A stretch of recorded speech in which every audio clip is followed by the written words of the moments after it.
Book your driving lesson now at dla-driving.co.uk.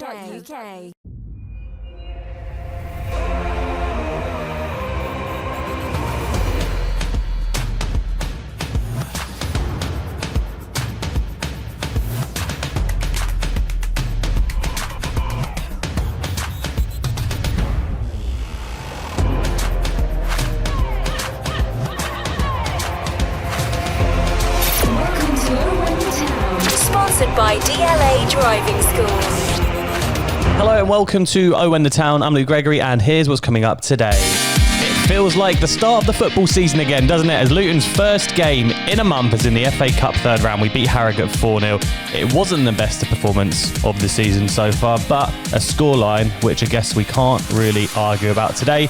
We'll discuss that game in a bit more detail, and because we haven't had a game in a month, I just feel like what do we need to do now to go forward? It feels like the season's restarted again. We're getting back on track. Players are getting up to full fitness. And how are we going to get on for the rest of the season? That's what we're going to be discussing today. I'm joined by Dave today, as always. And without Bataro here today, which we'll get to in a sec, Darren's joining us on Zoom. When I put him up, there we go. Evening, boys. How are we doing? Good evening. Oh, sorry, Dave. It would help if you did it on purpose. Yeah, I've had too much talking over Christmas and now you just do that to me. Mute me. What's going on? Yeah, sorry, mate. It's nice to see Darren. Yeah, Darren, thank you for joining us today. No problem. Thanks for having me. Basically, in case you missed the news, Luke Bataro he didn't give birth to a human. His partner did. And he's got a little boy, hasn't he? Yeah, he could have said it a little bit differently. I know, I really did how would you have said it? They had a lovely baby boy. They have. Yeah. And we are very excited for Bataro because he's been keeping that in for ages. Yeah. And not the baby, the secret.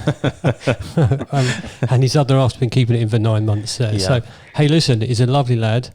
And should we leave Bataro to announce the name when we see him again? Yeah, definitely. And I know he has put it on Twitter and stuff. If you are curious, go Luke Bataro on Twitter. But yeah, congratulations to Bataro. It's a shame we lose him for today. I did try and get him on, but he can't do today. But he said Sheffield United away, he's going to be in. Baby duties, that's what even though his baby will be 3 weeks old, he's still coming to Sheffield United away, which is brilliant. So, first time Dave not first time I've seen you since the Christmas podcast, but hey, the Christmas podcast since then. The Christmas podcast was real good fun. Had a real good time recording it, and we've had some really lovely comments about it. Yeah. If you haven't watched the full Nick Owen one either, get on and do that because genuinely, really, really good chat, and I've had some great comments back to me personally, and yeah. And if you haven't seen any of them, by the way, go on YouTube and search for Oh When the Town because I know we didn't put it as audio, and a couple of people have said you should have put it as audio. But if you're listening to this and you go, I've not heard any Christmas podcast. Go check it out on YouTube. It'll be very good. Anyway, enough of that. 3-word reviews of Luton Town 4, Harrogate Town 0. I thought it was a pretty good FA Cup third round tie. I quite enjoyed it on Sunday. Callum says the better team won. Mark says great being back. Adam felt like pre-season. Neville, next round please. Brian says exposed on the left. Rob took our chances. Neil says got job done. Darren, let's start with you, mate. What do you like out of them lot? Well, I'm gonna go with Adam, and it felt a bit like pre-season. I think I knew it wasn't going to be a full house, but I thought there'd be a few more than there was. So I don't know. It was a little bit chilly. It was a bit cold, and the first half was a bit slow, wasn't it? And it just took a while to get going. So yeah, I thought it felt like pre-season. I don't even think it felt like we got out of first gear really. No. I think I said, sorry, Dan. But enjoyable. It was totally. I didn't really have anyone sat around me, so I had a few seats to myself, just sort of relaxed back and just enjoyed the show. Yeah. It was quite easy in the end, wasn't it? I think we said on the day when we were standing next to each other, Luke, that it felt a bit pre-season-ish. Felt like, of course we the better team won. Of course we did. That's what I said. It felt like for me as well, that because we've had this month away from being at a game. Like if you didn't go to Blackpool, your last game would have been Fulham, which was way over a month ago. And you think like that's almost like half of what you'd wait between summer and a new season. So it has just kind of felt maybe that, we have been waiting for this day to come where we've got a game to go to again. And I expected us to turn up. I expected that game on Saturday. I expected Harrogate to come and play good football. And, you know, we didn't perform our best, but we got the win. And that's exactly how I thought it'd play. Yeah, if you underestimate any team from a lower league in the FA Cup, then you're a bit stupid. They're going to come. They're going to play the game of their lives. I mean, it's the biggest game of Harrogate's career up till now, isn't it? It's the first time they've been in that round. Why wouldn't they want to go all out? Why wouldn't they think, and why wouldn't their fans think they have a chance of beating us? And it went like that, didn't it? Really. Yeah, they came and had a bit of a go, didn't they? There was a lot of huff and puff, but there was no real quality from them, was there, in the end? No. I was going to say, I think they did get it. They got it into wide areas quite well, and I guess it was just that quality of the final ball was not quite there every time. But there was a stage, though, where they were getting in quite a lot, and we weren't at our best. And I think a few fans would just kind of get a bit restless of, we need to get the foot on the ball here and just... Well, it's our first game in a month, isn't it? I agree with difficult. That. I also agree with what Darren just said. You know, we didn't get our first gear. Mm-hmm. It felt like we were just there to do a job, and we didn't show our best football at times. Our defending at some times was pretty poor, especially down our left. It was constantly going that way all the time. They're getting the cross in. We were thankful that they didn't have a 7-foot striker in the middle, because he might have gone a couple of things, and but. You expect them to come fast at your beginning, and then you expect that our stamina would be better. That's what I would have said on the day. But let's not underestimate them. But we were in that position not so long ago, were we? But the sort of the lethargicness didn't come from Nathan J. I mean, I know you're the other side, Dave, but I'm in the Kenny end. But Nathan was going crazy, like proper crazy, trying to G him up. So it's not from that side of things. It's just obviously the players just couldn't, I guess, like you say, not playing for a month, but the players just couldn't get themselves going. And actually, I think Nathan changed formation, didn't he, after about 35 minutes. And I think we settled a little bit. But yeah, I thought actually Harrogate played in the week, didn't they? And I know one game doesn't give you that much fitness, but I thought, we need to be ahead after an hour, or comfortably ahead after an hour, else... Yeah. The fitness might start, but then you look at the subs we brought on. I know getting the second goal at that time was really important, but we actually we ended up being stronger, didn't we, in the end on the pitch? Yeah, it was good. If you look at the changes he made to the starting 11, because I think loads of Luton fans going to this didn't know what kind of team he was going to put out, and it was as full strength really as we could probably be without injured players, or without Harry Conn if he's still injured and stuff. Mendes Gomez come in, Lansbury and Jerome for Pelly, Musgrave and Campbell. And it was a strong team. It was good to see a team out like that. And it wasn't just, we're just going to throw this away. Because it's, you said on Saturday, you were talking about the FA Cup growing up. And oh, listen, the FA Cup is important to fans of our club and fans of clubs of our nature. It's really important, and I genuinely believe sometimes, when I was younger, I thought we could win the FA Cup. I'm not so sure that we can now, but I'd love to have a good cup run and go to a really, really, big venue with a big team and have one of those classic days out. And I would have been very disappointed if Nathan had put out a really poor team. Very disappointed, because there is a chance that we can progress a couple of hours. And think of the prize money too, how that's going to help us. Yeah, definitely. But it fell perfectly, didn't it? Because we're saying like it feels like a pre-season, and we actually needed a pre-season game after not playing for a month. So, it fell right into our laps. It was a perfect game for us. And who was it? It was Neil that said got the job done, didn't he? So, and that's what it was. It's minutes in the legs, goals, different goal scorers. It couldn't have gone any better. And if you were setting up a game for us to play after having a month off, that was the game, wasn't it? Yeah, and especially with the leaders Bournemouth at the weekend, they're the last team you want to be playing if you're not going to be 100%. I've seen a lot of Luton fans say, "Oh, if we play like that against Bournemouth," it's just like, yeah, but we won't. I don't think we will play like that against Bournemouth. It's Harrogate was so up for that, and I'm not saying that Bournemouth aren't going to be up for it, but we will have our tails up. To be fair, Bournemouth are going to come to Luton expecting to win. Well, exactly. And when I went to Bournemouth and I made that bold statement after the game, I think we could have won up there. Literally could have won up there, and given a few more opportunities, we would have won. That's how I felt. I wasn't that impressed, but Bournemouth have obviously kicked on a lot, haven't they? So I think we'll raise our game Saturday. Should we talk about the goals then? 1-0 kind of came out of nowhere. It was a pretty route one goal as well. Goal kick upfield. Jerome flicks it onto Adebayo, and he brilliantly turned and put it in the bottom corner. This guy, I just think, gets better every single week. I said it in my work group chat today that I think he's going to be a Premier League player in 2 years on a work call today, and I got laughed at. And that's my work colleagues at Brentford. They laughed at me. Well, if you said that a couple of years ago about Brentford's star striker right now, they'd have probably laughed at you. So, you know. But he's brilliant though, isn't he, Adebayo? Well, of course Adebayo is, and that goal, it looks so simple, but to touch and turn and just finish it like that just looks so easy. But it's the different types of goals like that. That's, you know, a guy that tall, you expect the headers in the box to crosses in, but that was something else, wasn't it? You know, we say about Peter Crouch, where he had good feet for a tall guy. Well, Adebayo showed it on Saturday, didn't he? I mean, that it was brilliant. It was sensational. Yeah, and even doesn't matter what quality opposition you're playing, he still had to control, turn, and shoot on target, and he struck it really well. If you think he's going to be in the Premier League in 2 years' time, let's hope it's with us. Yeah, why not? Yeah. I do just think that every single game we're watching him at the moment, he produces something that's just outrageous, and it's that pace and the skill and his touch and his hold-up play and his finishing. It's like you said, Darren, all of his goals seem to be different. There's not just like a single way he would score. And, I just get excited about him. He's not a one-trick pony, is he? No, you exactly. know, he has everything. And I'm surprised, Luke. I'm surprised they're laughing at you because I agree. I agree. If he's not in the Premiership in a couple of years, I'll be amazed.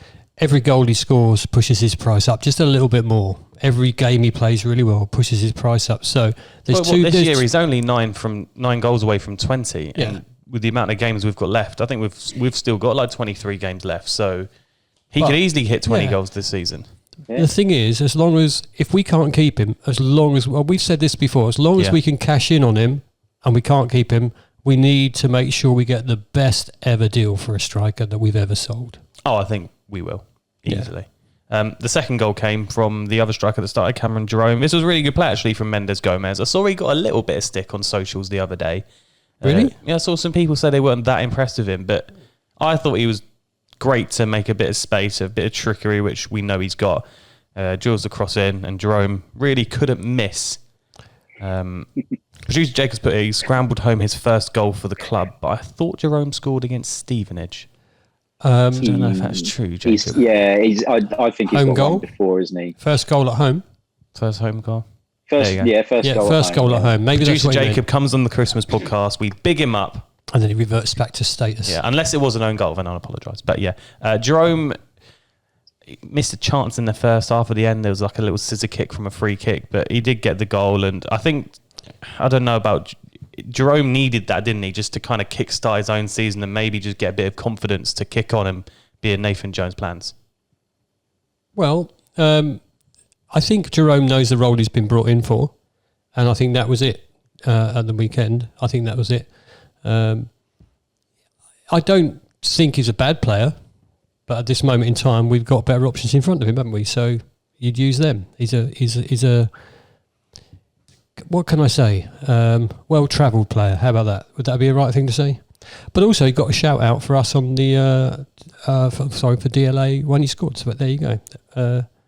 I don't mind him. He did what he had to do. He was in the right place, right time, scores the goal. And flicked on for the first goal for Adebayo as well. So you can't moan at him. And he wasn't on the pitch the whole game, was he? You know, he was never going to do the whole game. And I know in the past we have spoken about people shouting abuse at players and stuff, and Bree getting it quite a lot. I did hear someone shout at Jerome the other day, like, get him off the pitch. And I was just like, look, come on, support the team. I was just happy to be there, let alone anything else. I wasn't going to moan at anything. I had a great day. The result just, topped it off. We actually made some good saves of the weekend. I think most of them did come when we were 4-0 up. So before we speak about the saves, let's talk about the goals. Naismith, after appearing on the Owen the Town Christmas podcast, went and scored a beautiful goal. A volley which smashed against the defender, chipped the keeper. So now we found out on the Christmas podcast, if you haven't watched it, go check it out. He did say he does love playing centre-half, and that's his favourite position, and he's always thought he could play there. I think he was saying at one stage, like, he didn't understand why people were doubting him as a centre half because he always knew he wanted to be there. But the way he scored that goal, he could be a striker for all we know. I think actually he's just full of class. I think he could play centre mid. I really think he could really, he could dig in if he had to. But his touch and his passing, everything about him, he could distribute the ball. He's got an engine on him. I think he really could play centre mid. And like I say, the way he finished, the positions he gets in, is a wonderful signing. Hey, that touch over the goalkeeper for the goal was perfect. Oh, it was brilliant. Absolutely wasn't it? perfect. It was brilliant. It was just perfect. And, good luck to him. I hope he scores many more of those. And it's like I said to him in that Christmas podcast, how he's not getting now a shout for Scotland is baffling. Yeah. Well, hopefully that goal will help him out a little bit more, won't it? Luke Berry came back from injury and made it 4. It was great play from Fred Onyedinma down the left wing, beat a couple of players, pulled it back. Berry smashes it in. It's great to see Luke Berry back, and I think, would you say we've missed him in the last couple of months he's been out? Yeah, I think he offers us something different. And firstly, let's not underestimate that run down the wing. Again, we've got to think about our opposition, but the run down the left for Fred was pretty spot on, wasn't it? And again, another one that Luke Berry couldn't miss. But yeah, I'm really pleased to see him back. I love him. And it's like you said earlier about Jerome being in the right place at the right time. It always seems that Berry is this season. He's them 2 goals against Blackburn. He was in the right place at the right time. The Swansea one, he was. And again here, doesn't that arriving at the perfect time. But don't that show the strength of the player? He's reading the game. He knows where to be. He gets there and he takes the opportunity. And then gets to go to his former club in the next round, the 4th round of the FA Cup. Cambridge away. It's like old times again, isn't it? And it's one that I think I'd be nervous about playing Cambridge away right now. But no, I'm going to love it. I think we're more than capable of winning this game because they're looking at us going, that's winnable, but we're doing the same. You'd expect him to say that. Are you coming, Darren? Are you coming to that game? Oh, 100%. Yeah, okay. Definitely. Good. Definitely. Producer Jacobs put it's 30 days since Luton last kicked a ball, and it's the first time in 27 years Luton have gone into the 4th round in consecutive seasons. Well, that's a great stat. There you go. What can you say? Cambridge away in the next round. Then, do you know what I'm looking forward to? That every chance we could be a TV game, but no, I don't think so. I think what I just hope that is we get enough ticket allocation, we go there, and we give them a good game, and we come away smiling. Come on, 5th round. Them games at Cambridge have always been good, haven't they? Like over the years, we've had some brilliant games up there. I mean, let's be fair. They've just beaten bloody Newcastle, haven't they? At Newcastle, and they're going to be really up to beat us. If we can beat Newcastle, we can beat anyone. Well, although most people can beat Newcastle these days, so. But it's a ground we're used to going to not so long ago. It's not too unfamiliar. Size wise, in the grand scale of things, it's not too dissimilar. So it's not like a Premiership club going there playing in a small ground and stuff. It's not going to be too awkward for us. So we just got to again go and get the job done. Yeah, you're right. If we play to our absolute strengths, then we should win. But you shouldn't take anything for granted. Know, do you? Well, no, but that's what football's about. You never know. Either way, I think it's an exciting tie. And I'm quite happy to take any team below us if it means we can get through to the next round and somehow sneak a semi-final. How about that? Would be good. You heard it here first. Well, as it was our first game in a month, I had a little call with producer Jacob earlier, and I was like, look, I don't think we should focus on a player because it was Harrogate, it was the first one back. And I just thought this is maybe a good chance to discuss, because we're at kind of the midpoint of the season. We've got a few months left. We've got the transfer window open now.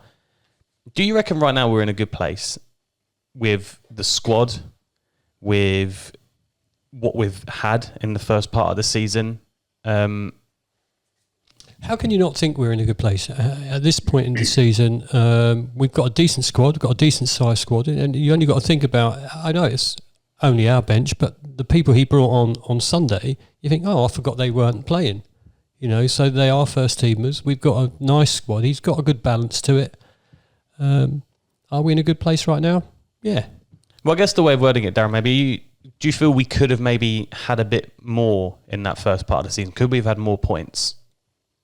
Well, we could certainly have had more points. You think of Forest, the penalty miss. Yeah, exactly. Straight off the bat. Arguably 5-6 more points, but I don't follow other teams that much to go, oh, they should have had that point. They should, I'm sure everybody's sat at home doing their podcast saying we should have more points. So it probably all evens itself out. But certainly for us, yeah, we could, but we can't argue. It's difficult now, isn't it, with the table? So many teams on different amounts of games played to sort of see where you are. But on balance, we're going to be mid-table, aren't we? As Dave said, I think the squad's just about right. It's just about right. If someone comes sniffing and takes one or two, then we could be in trouble. So it's a tight balance. Maybe a real hate harping back to Dewsbury Hall all the time, but maybe another playmaking midfielder. We're talking about Jerome. That's fine. He'll probably get us through this season, but there's going to have to be a bit better backup up top, I think. But right now, I don't think we can argue, can we? I think we're all very happy. True. I was just thinking that I'm quite happy thinking I don't think we're going to get dragged into anything down to the bottom end of the table. And that's a good position to be in. And if we can keep our squad tight together for the rest of the season, it makes it very interesting for next season.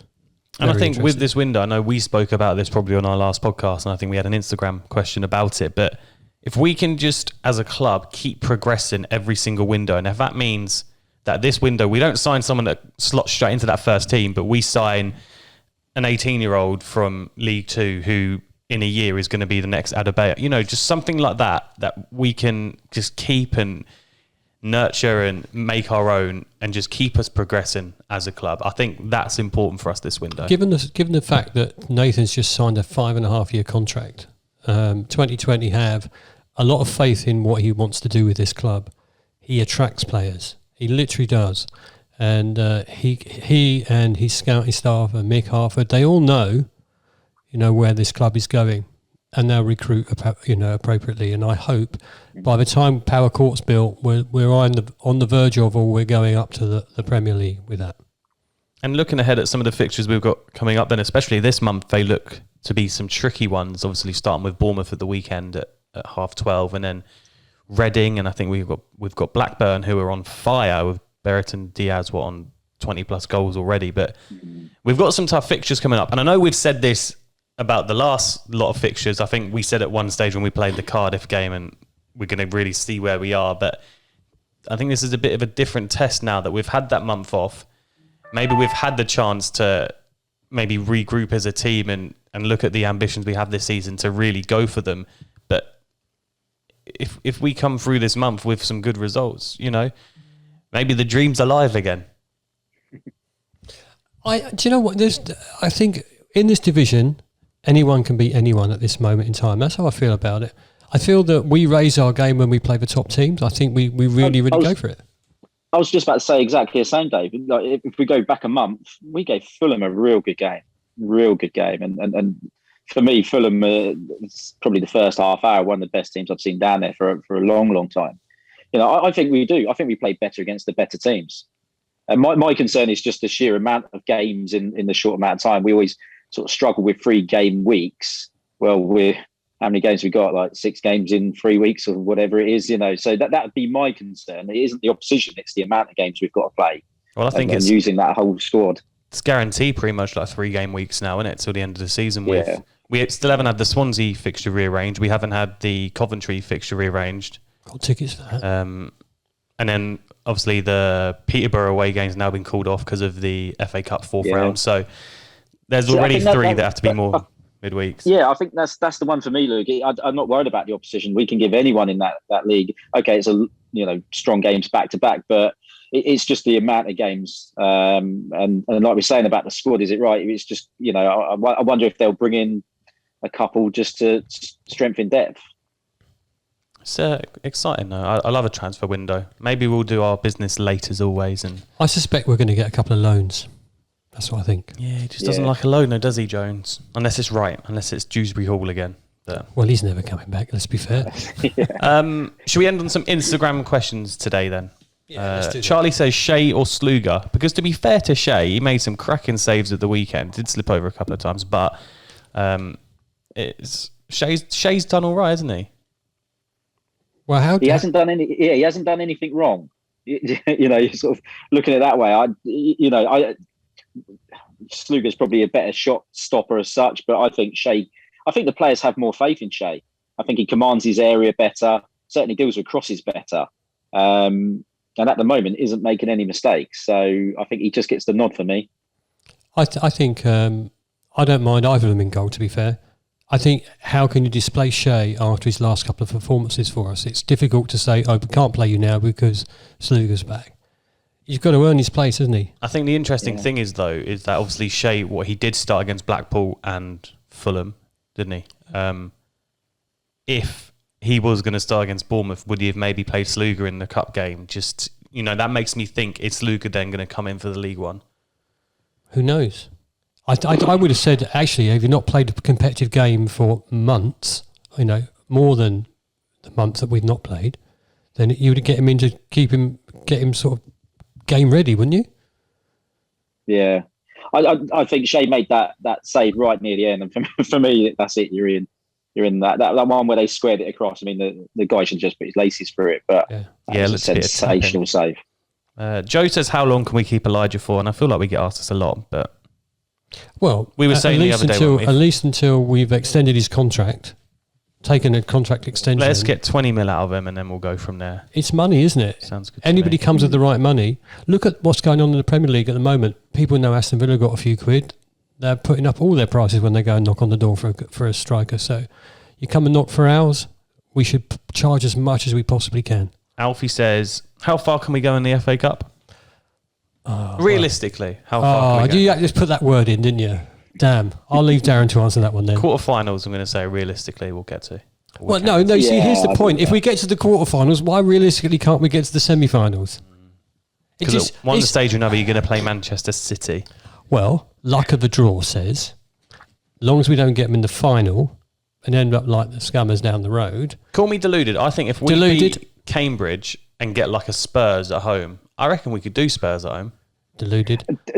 Look, I've been saying that. I've been saying that all day. I've been saying that at work all day. There's something in my mind that if we get through Cambridge, I think we're going to get Spurs. When was the last time we played Spurs? It's been so long. Actually, a little thing. My brother's first ever game at Kenilworth Road, Luton versus Tottenham, back in the day. Anyway, that's an aside. Well, I mean, I'd love to have them at home, but I'd love to go to their stadium. I must admit, their stadium's gorgeous. Imagine their stadium with 9,000 Luton fans behind that. It would be amazing. It'd be unreal. However, if it means we can progress, I don't care if we get the crappiest teams. I really don't. Who cares about the cup run if you get to the golden chalice? Who cares? Me, give me Spurs away in the 5th round. As long as if you can guarantee we could beat Spurs away, I'm with Luke. Round. Yeah, I'm with Luke on that. Yeah. Just give me Spurs. You'd rather that than lose to like Boreham Wood in the semis or something, wouldn't you? What? Anyway, Chris says best FA Cup memory. We'll end on this one. You can start with Darren. Go on then. Ooh, I'm gonna go West Ham 94, Scott Oakes. So I would say I was at that game too. It was a memorable night because it was just a memorable night. But clearly, as someone of my age, and anybody of my age would say, not Goodison, I keep saying Goodison, Everton at Villa Park would be a memory you'll never forget. And you'll never forget it because you walked through there, the whole end where I was standing was jammed. It was absolutely jammed. The carnival atmosphere beforehand in the pub, when John Motson came on the telly and he was asked who he thought might win it. And he said, I think Luton might do this. And, the pub went mental. Then we got to the stadium. It was jammed. And then Ricky Hill's goal. It was like the moment of absolute ecstasy. We were going to go to the FA Cup final. And if it wasn't for a dodgy refereeing decision, we would have done it. It sort of broke my heart. But I was so proud to have seen it because up until that point, Little Luton didn't do that much. It was brilliant. 1985.